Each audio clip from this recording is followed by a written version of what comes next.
صفحہ نمبر 31 ہی جاری ہے۔ سبق شہرت عام اور بقائے دوام کا دربار، مصنف اس کے مولانا محمد حسین آزاد۔ مشکل الفاظ اور معنی۔ لفظ سے عالی وقار معنی اس کا معزز، زیرک یعنی عقلمند، دوام یعنی ہمیشہ، جلوہ گر یعنی تشریف فرما، ناموران یعنی مشہور لوگ، وسیع الفضا یعنی لمبا چوڑا، دل فضائی یعنی دلکشی، محاسب حساب کرنے والا، قلعہ کو یعنی پہاڑی قلعہ۔ صفحہ نمبر 32۔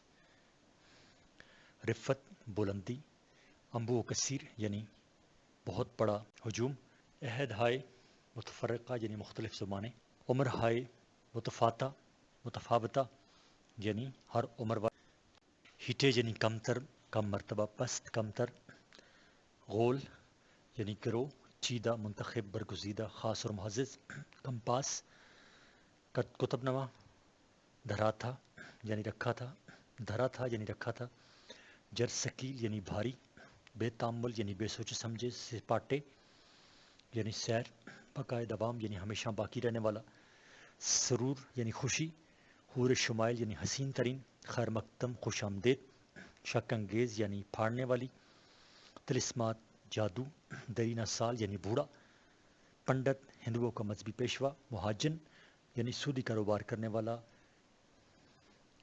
سن تاریخ، کیل و کال یعنی بات چیت، مصاحب قریبی سادی، تمکنت غرور و تکبر، شان، عشیربات دعائے خیر و برکت، جھرمٹ یعنی جماعت یا گروہ، کالی داس ایک ہندو شاعر، بقائے نور یعنی منور، پیل پیکر بڑے جسم والا، گرز یعنی ایک ہتھیار، شاہان کیانی خاندان کے بادشاہ، قلعہ شیر کا سر، گل فردوس یعنی جنت کا پھول۔ صفحہ نمبر 33۔ کوہن سال یعنی بوڑھا، فردوسی فارسی زبان کا ایرانی شاعر، شاہنامہ فردوسی کا دیوان، شباب نوخیز وز یعنی نوجوانی، لبریز یعنی بھرپور، چتر یعنی چھتری، وضع طور طریقہ، قلعہ پگڑی، درفش کاویانی یعنی ایران کا قومی پرچم، پھریرا جھنڈا، پارا یعنی ٹکڑے ٹکڑے، قیافہ فعال یا قیاس، شگفتہ یعنی تر و تازہ، شوخی شرارت، سینہ زوری یعنی زبرک، براہین یعنی دلائل، جبہ و امامہ یعنی چغہ و دستار، طبل و دمامہ یعنی نکارہ و ڈھول، فلک آسمان، قبل تہی یعنی خالی نقارہ، تاجدار، بادشاہ، ولایتی یعنی انگریزی، استخوان، ہڈیاں، گراں بہا یعنی قیمتی، چال ڈھال یعنی رفتار، کسری یعنی نمدہ یا قالین، بو علی سینا ایک مسلمان ماہر طب، دھوم دھام یعنی شور و غل، رقم یعنی لکھا ہوا، متاسف یعنی رنجیدہ، ہاتف یعنی غیبی آواز، تورا یعنی قانون یا دستور، اضطراب یعنی بے چینی، اقلیدس یعنی جیومیٹری، آبدار یعنی چمکدار، شیشہ مینائی یعنی شراب کا کوزہ، ترا یعنی شملہ، ٹہنی یعنی شاخ، اول العزم یعنی مضبوط ارادے والا، خود سری یعنی سرکشی، چغتائی خاندان یعنی مغل خاندان، اور سنسکرت ایک ہندوستانی زبان۔ صفحہ نمبر 34۔ الفاظ معنی جاری ہیں۔ سانگ یعنی بہروپ یا تماشا، گویا یعنی گانے والا، بھانڈ یعنی مسخرہ، تان یعنی موسیقی کا سر، ناسخ اردو کا ایک شاعر، متحاج یعنی حاجت مند، آتش بیانی یعنی جوشیلی تقریر، جریب یعنی عصا یا چھڑی، بانکے یعنی گنڈے یا ترچے، گنگ کرنا یعنی خاموش کرنا، گنگ کرنا، ہادی یعنی ہدایت دینے والا، شیر سیتان ایران کا شیر، انوری یعنی فارسی زبان کا شاعر، خاقانی فارسی کا شاعر، ظہیر فاریابی فارسی کے شاعر، چنگیز خان ایک ظالم حکمران، ہلاکو خان ایک ظالم منگول سپہ سالار، توسی ہلاکو خان کا ایک مسلمان وزیر کا نام، متشرع شریعت کے مطابق، خندہ جبینی یعنی خندہ پیشانی، امیر تیمور ایک مغل حکمران، حافظ شیراز ایک ایرانی شاعر، شیخ سعدی مشہور فارسی شاعر جالینوس یونانی حکیم اور افلاطون یونانی حکیم، صفحہ نمبر 35۔ اہم عبارات کی تشریح۔ عبارت نمبر 1، دیکھا کہ ایک تخت طلسمات کو 32 پریاں اڑائی لے آتی ہیں، نہ آپ کا سن بنے گا، سن ہٹے گا، نہ سکہ ہٹے گا۔ برہمن اور پنڈتوں نے تصدیق کی اور انہیں لے جا کر ایک مسند پر بٹھایا۔ حوالہ متن۔ یہ اقتباس محمد حسین آزاد کے مضمون شہرت عام اور بقائے دوام کا دربار سے لیا گیا ہے۔ سیاق و سباق۔ محمد حسین آزاد فرماتے ہیں کہ میں دنیا کے مشہور اور نامور لوگوں کے متعلق سوچ رہا تھا کہ مجھے نیند آ گئی۔ خواب میں دیکھتا ہوں کہ ایک وسیع و عریض پرفضا میدان ہے جس میں ہر رنگ و نسل اور مرتبے کے لوگ جمع ہیں۔ یکجا پہاڑی قلعے سے موسیقی کی آواز آتی ہے اور سب لوگ اس طرف متوجہ ہو جاتے ہیں۔ دوسری طرف کچھ لوگ خوبصورت پری زاد عورتوں کے حسن و جمال کے تماشے میں محو ہیں، لیکن صاحب ہمت اور بلند حوصلہ لوگ پہاڑی کی چوٹی پر بجنے والی شہنائی سے متاثر تھے اور پہاڑ پر چڑھنے میں مصروف تھے۔ ان میں مختلف پیشوں، عمروں اور مرتبوں کے لوگ شامل تھے۔ ایک فرشتے نے مجھے بھی پہاڑ پر چڑھنے کی دعوت دی۔ پہاڑ کی چوٹی پر پہنچ کر دیکھا کہ ایک حور کی طرح حسین عورت شہنائی بجا رہی ہے۔ پرفضا اور خوشگوار ماحول ہے، ہر طرف بہار ہی بہار ہے، خوش آمدید اور خیر مقدم کے نعرے سنائی دے رہے ہیں۔ تشریح۔ پہاڑ کی پرفضا چوٹی پر لوگ شہنائی کے سروں سے لطف اندوز ہو رہے تھے کہ ایسے میں 32 پریوں کو دیکھا جو ہوا میں ایک جادوئی تخت کو اڑائے لے آ رہی ہیں۔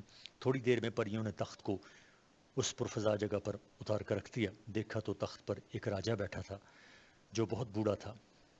ہر مسلک و مذہب کے علماء اور مورخ اس کو لینے کے لیے تخت کی طرف بڑھے، لیکن سب سے زیادہ پھرتی ہندو پنڈتوں میں تھی۔ صفحہ نمبر 36۔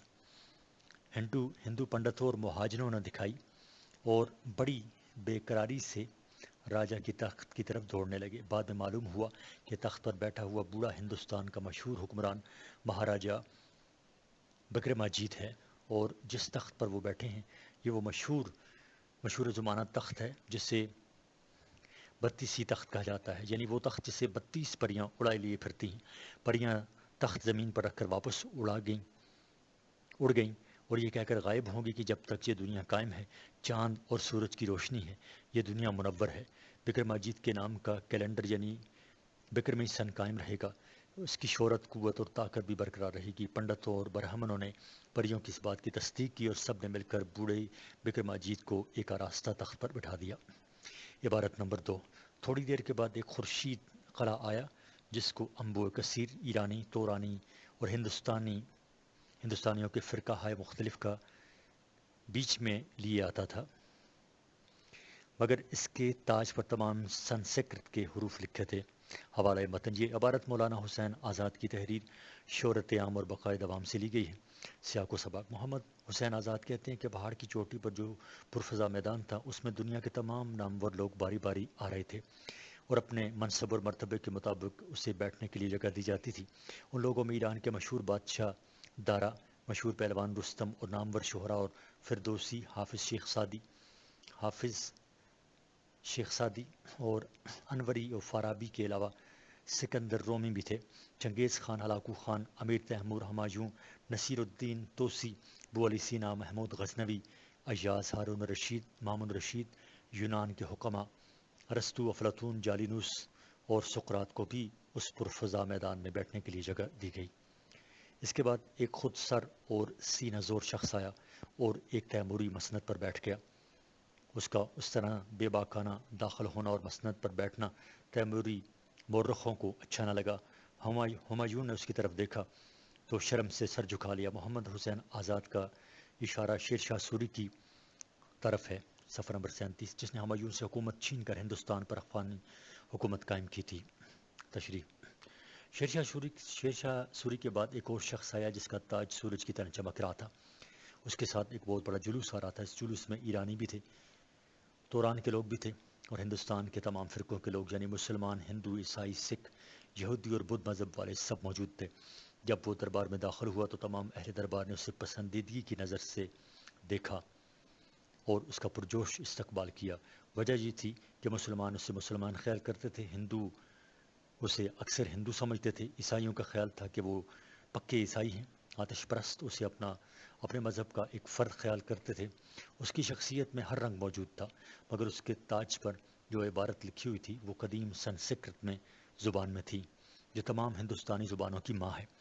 یہاں مصنف کا اشارہ ہندوستان کے عظیم بادشاہ جلال الدین محمد اکبر کی طرف ہے، جس نے ایک نیا مذہب دین الہی بنایا تھا، جس میں تمام مذاہب کی تعلیمات کو جگہ دی گئی تھی، لیکن یہ مذہب اس کے مرنے کے بعد ختم ہو گیا۔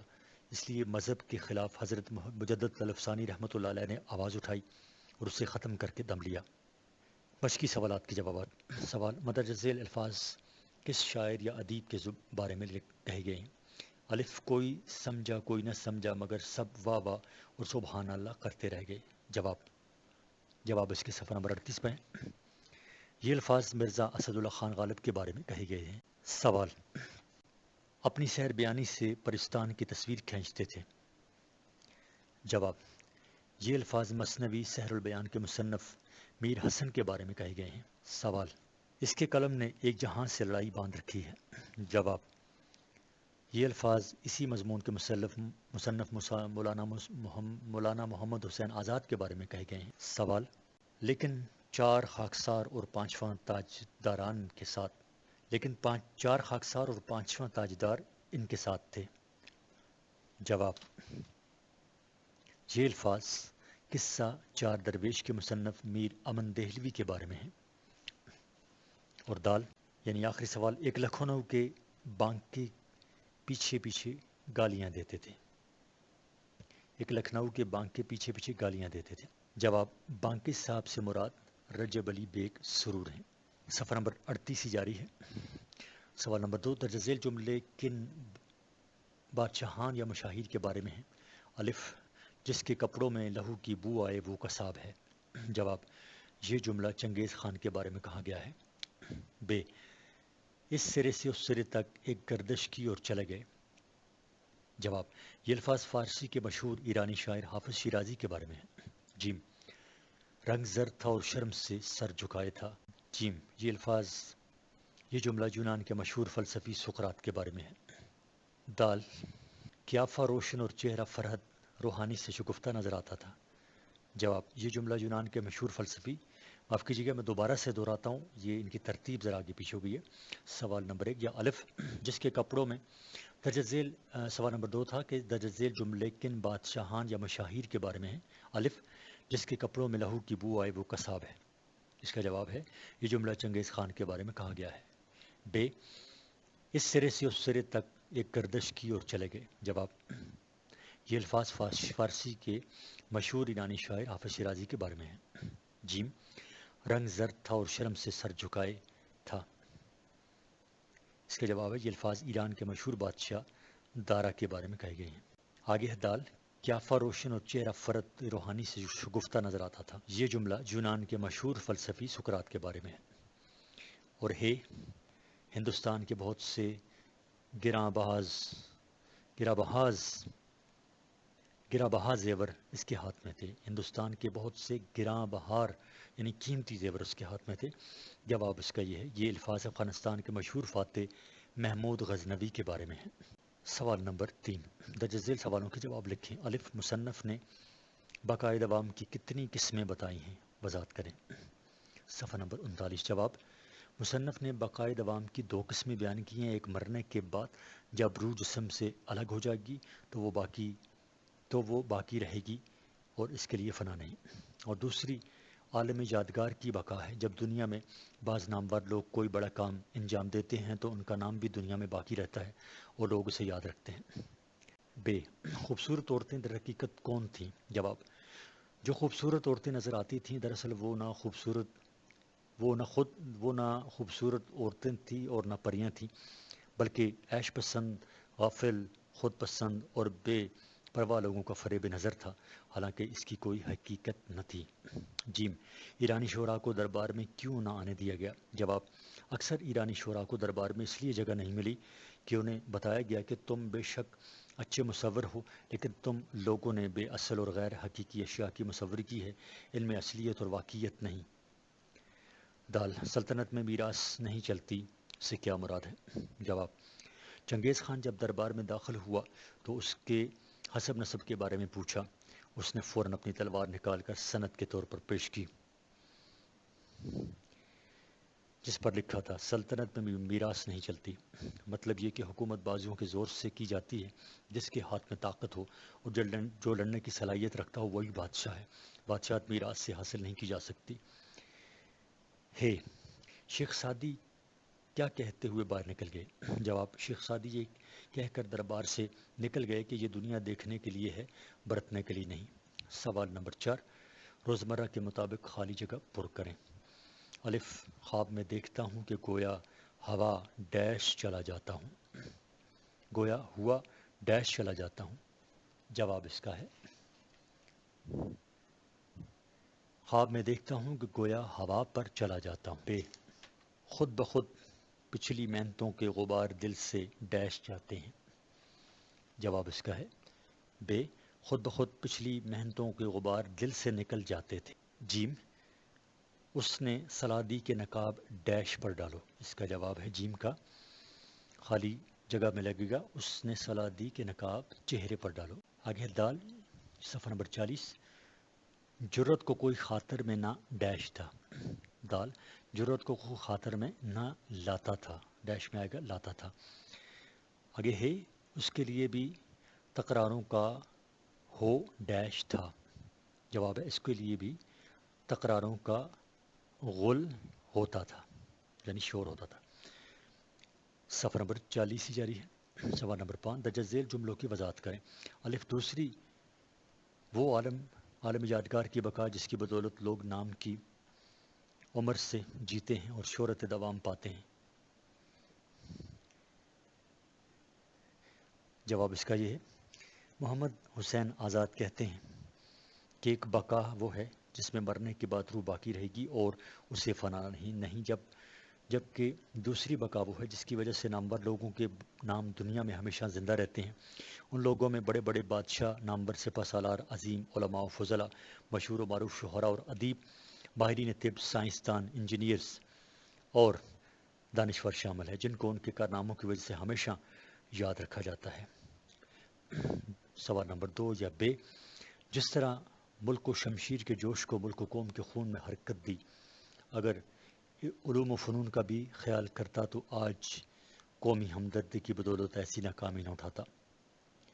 جواب اس کا یہ ہے، جب مشہور اور معروف ظالم و سفاق منگول فاتح چنگیز خان دربار میں داخل ہوا تو ہاتف غیبی نے آواز دی کہ اے چنگیز، جس طرح تم نے اپنی قوم کو لڑنے بھیڑنے اور ملک فتح کرنے اور لوگوں کو قتل کرنے پر اکسایا، اور جس طرح اپنی قوم کے خون میں سفاکی اور قتل و غارت کری کی جراثیم پیدا کیے۔ صفحہ نمبر 41، اسی طرح اگر تم علوم و فنون اور مفاد عامہ کی طرف توجہ دیتے اور علوم و فنون کی ترقی میں کوشش کرتے تو آج تم ناکام نہ ہوتے اور لوگوں کی ہمدردیاں تمہارے ساتھ ہوتی۔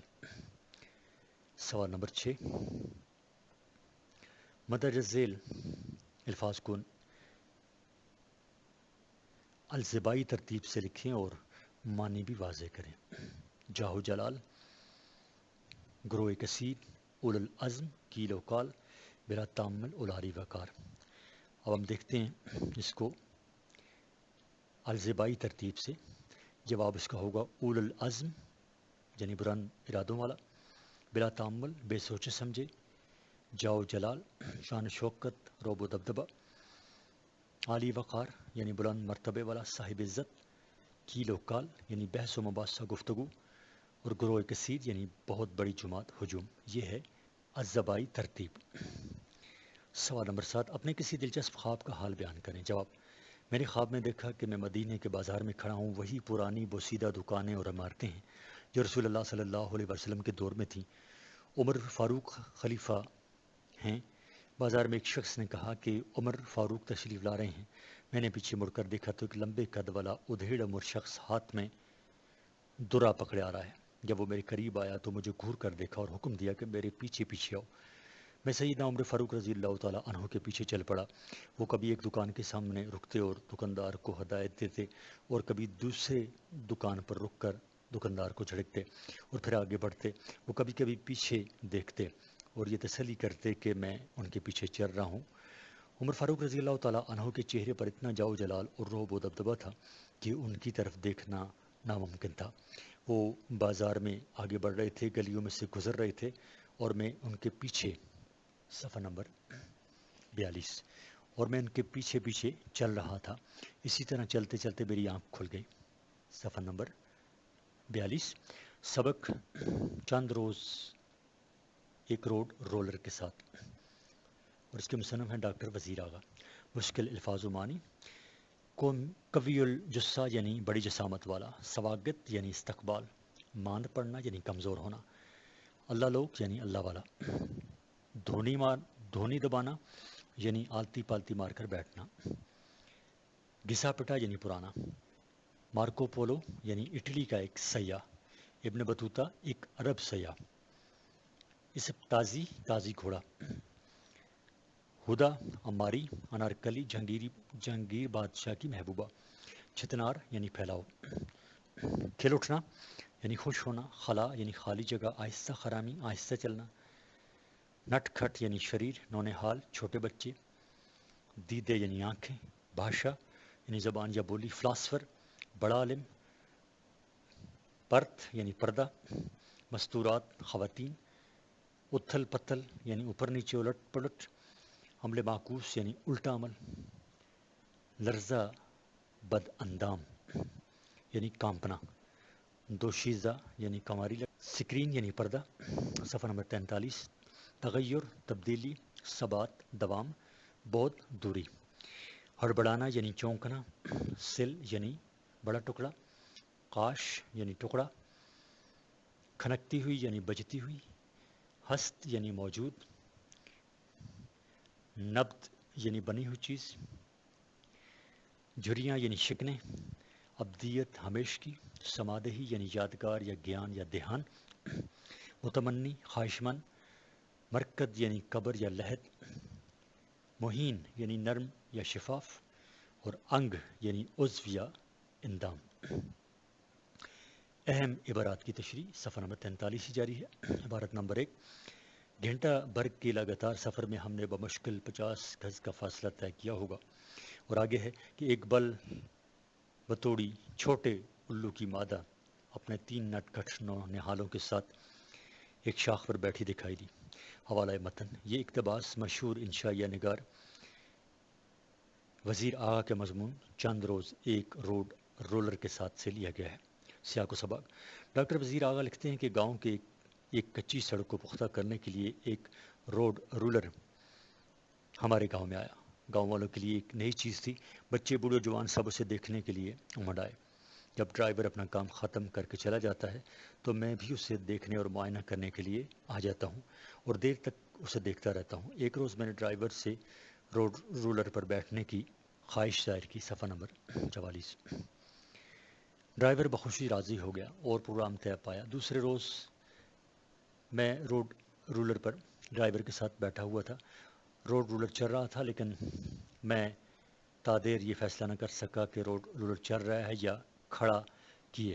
وہ ٹھہراؤ اور رفتار کے عین درمیان کی حالت میں تھا، لیکن ایک زاویے سے دیکھیں تو کھڑا تھا، دوسرے زاویے سے چل رہا تھا۔ ٹھہراؤ اور رفتار کے درمیانی وقفے کا تجربہ میں نے پہلی بار کیا تھا۔ عبارت کی تشریح: ہم نے روڈ رولر پر 1 گھنٹے سفر کیا اور اس 1 گھنٹے میں بمشکل 50 گز فاصلہ طے کیا۔ رولر چلتے چلتے گھنے درخت کے نیچے پہنچ گیا۔ اب روڈ رولر درخت کے سائے میں چل رہا تھا، لیکن رفتار کا یہ حال تھا کہ 15 منٹ میں درخت کے سائے سے ٹک سکا۔ اس عرصے میں مجھے یہ موقع ملا کہ میں نے اس گھنے درخت کے پھیلاؤ کو بڑے غور سے دیکھا۔ میں نے پرندوں کو دیکھا جو خوش درخت کی شاخوں پر بیٹھے تھے۔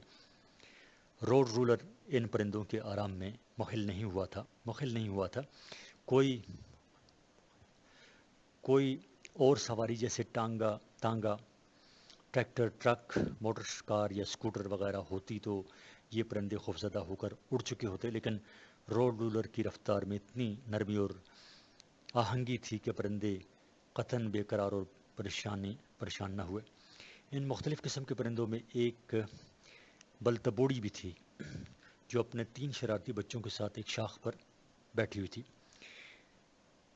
عبارت نمبر 2: نہر کنارے کپڑے دھوتی ہوئی دوشیزہ مکان کی چھت سے سڑک کو بے معنی نظروں سے دیکھتی ہوئی ایک بوڑھی عورت، یہ تو محض آنے جانے کا ایک سلسلہ ہے۔ حوالہ متن، یہ اقتباس ڈاکٹر وزیر آغا کے انشائیہ چند روز ایک روڈ رولر کے ساتھ سے لیا گیا ہے۔ سیاق و سباق: میں نے ریل اور کار میں بھی سفر کیا ہے۔ یہ دونوں جب رفتار پکڑ لیتی ہیں تو باہر جتنی بھی اشیاء ہوتی ہیں وہ متحرک ہو جاتی ہیں۔ ریل یا کار آگے کی طرف بڑھتی ہے جبکہ باہر موجود تمام اشیاء کو ٹھوکر لگا کر نیند سے بیدار کرتی ہے۔ صفحہ نمبر 45۔ اور عمل معکوس کا مظاہرہ کرتے ہوئے پیچھے کی طرف بھاگتی نظر آتی ہیں۔ درخت، پہاڑ، مکان، پل، دریا اور نہریں سب کا ریل گاڑی کی الٹی سمت بھاگتی ہیں۔ ایسا نظر آتا ہے جیسے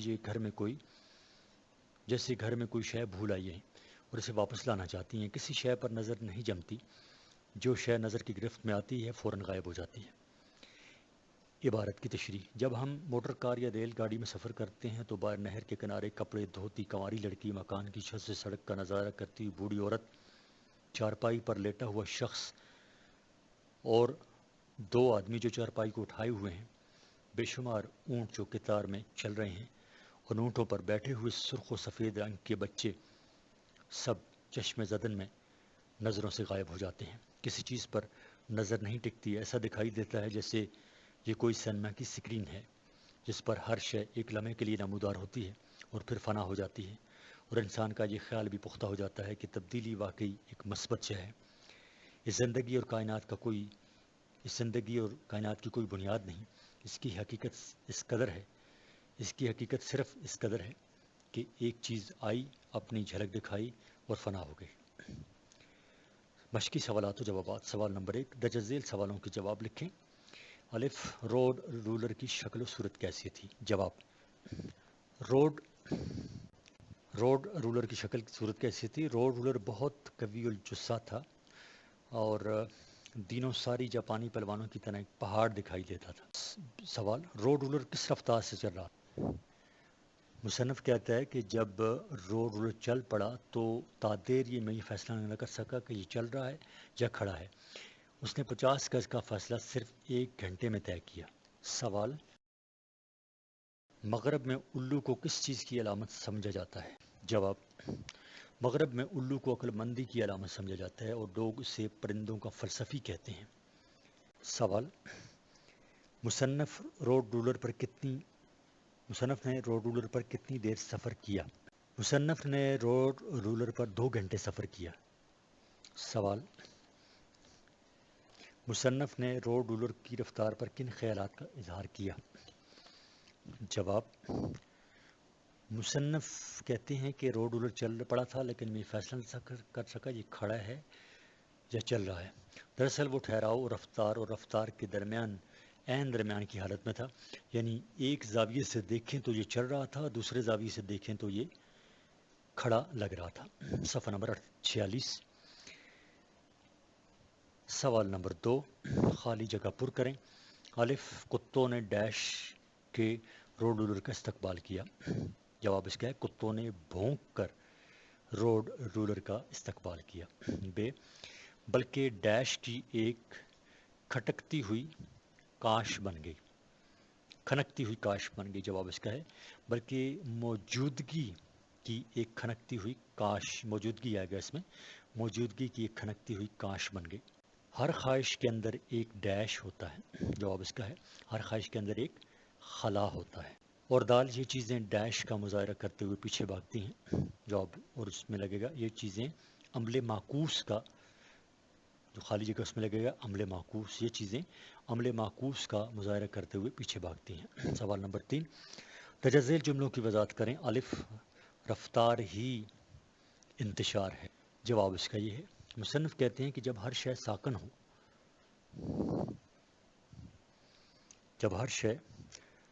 سوال یہ ہے کہ درج ذیل جملوں کی وضاحت کریں، رفتار ہی انتشار ہے، تو جواب اس کا یہ ہے کہ مصنف کہتے ہیں کہ صفحہ نمبر 47، مصنف کہتے ہیں کہ جب ہر شے ساکن ہو اور اس میں حرکت نہ ہو تو ماحول پرسکون ہوتا ہے، لیکن جب کوئی ایک یا زیادہ چیزیں متحرک ہو جاتی ہیں تو انتشار اور بدنظمی پیدا ہو جاتی ہے۔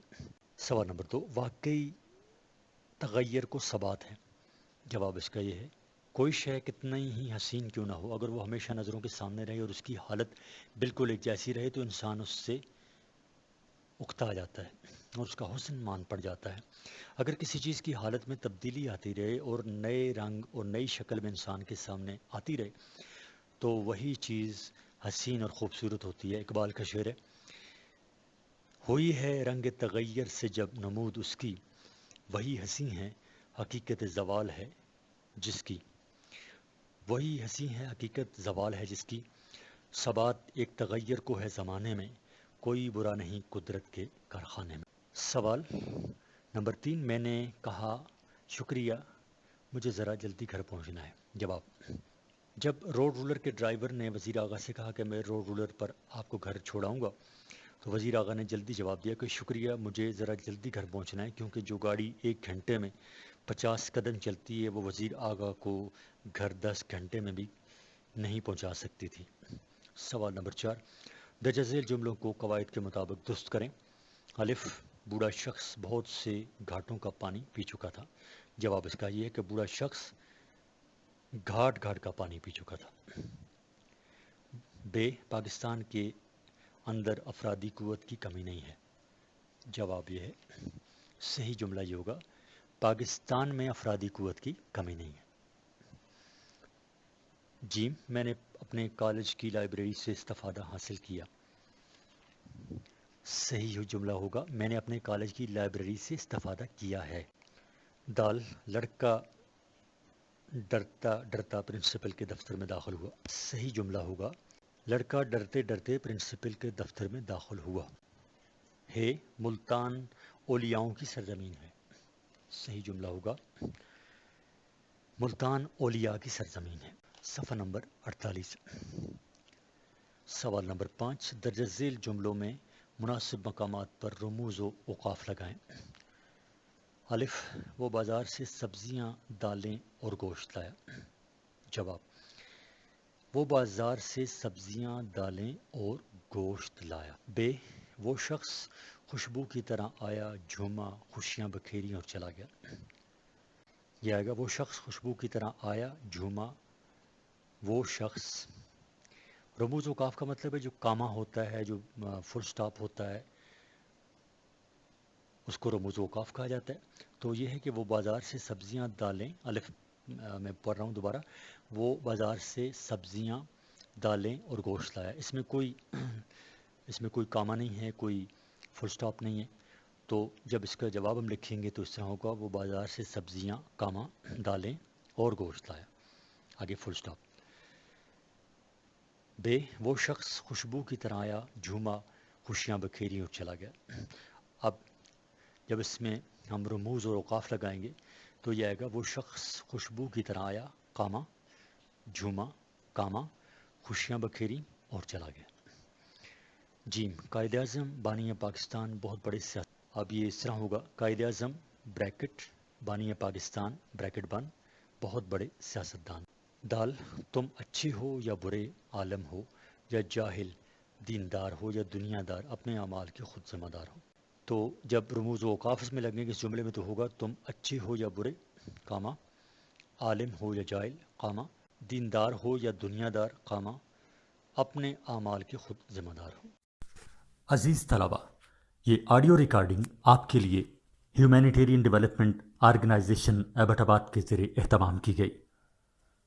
ہیومینیٹیرین ڈیولپمنٹ آرگنائزیشن ایبٹ آباد 2011 سے اپنی مدد آپ کے تحت صحت، تعلیم اور معاشی خود مختاری کے شعبوں میں بہتری کے لیے کوشاں ہے۔ ادارہ نے نہ صرف خیبر پختونخوا بلکہ ملک بھر کے نابینا طلباء کی تعلیمی مشکلات اور رکاوٹوں کو دور کرنے کے لیے FA تا ماسٹرز لیول کی نصابی کتب اور کورسز، جن میں علامہ اقبال اوپن یونیورسٹی کے کورسز بھی شامل ہیں، کو آڈیو ریکارڈنگ میں منتقل کرنے کا اہتمام کیا ہے، تاکہ نابینا طلباء اعلیٰ تعلیم تک رسائی حاصل کر کے ملک و قوم کی ترقی اور خوشحالی میں اپنا بھرپور کردار ادا کر سکیں۔ یہ تمام آڈیو ریکارڈنگز نابینا طلباء کو بالکل مفت فراہم کی جا رہی ہیں۔ نابینا طلباء کے علاوہ دیگر طلباء بھی اس تعلیمی سہولت سے استفادہ کر سکتے ہیں۔ ہیومینیٹیرین ڈیولپمنٹ آرگنائزیشن ایبٹ آباد۔ ای میل HDOATD@gmail.com، ویب سائٹ HDORG.net، رابطہ نمبر 03459541 یعنی 0345 95 41 838۔